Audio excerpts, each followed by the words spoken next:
Just a quick note, I've always wanted the channel to be a mix of philosophy and other topics. This will be pure philosophy, nothing else, and I will do many more things like this, but hopefully the channel will still be balanced. Okay, with that out of the way, let us proceed to Hume and the problem of induction.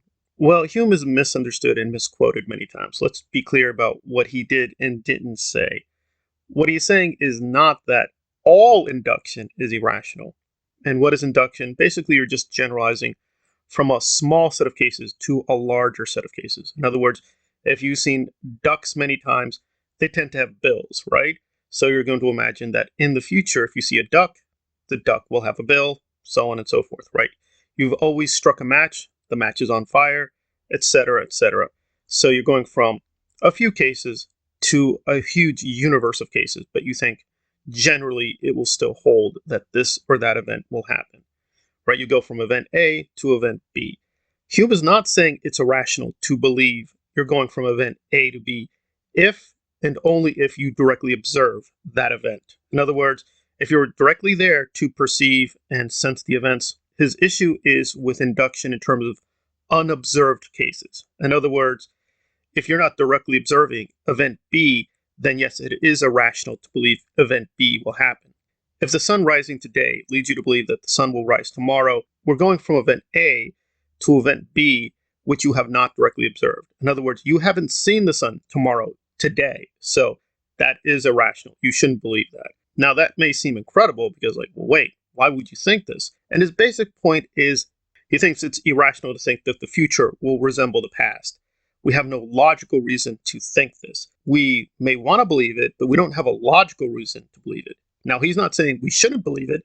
He thinks it actually is something we do believe, and maybe we should believe it, but we can't find a logical reason. That's his major issue with induction. We can't find a logical justification. We can find justifications based on custom or just prejudice or just because our senses move us in this direction. In other words, we keep saying event A and B coming together, therefore we think, well, they always have to be linked. If I program a robot to keep striking matches, and every time I observe it, well, the match is on fire, so what's the problem? Well, he's saying, and it may sound crazy, that if you step out of the room, if you're not observing the robot do that, you can't really say that the match will light on fire.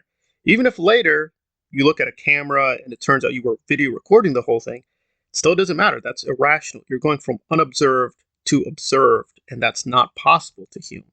So the basic problem of induction comes down to unobserved events. Can you generalize from the observed events to unobserved? And he says, no, you can rely upon your memory. You can rely upon your direct sense experiences, but you can't go from observed to unobserved. You can't just think that the future will be like the past. That's simply logically not true. And despite hundreds of years, it turns out he's correct. We haven't found a logical reason to get out of this, no matter how you think about it, whether deduction or even induction itself, or any other clever way.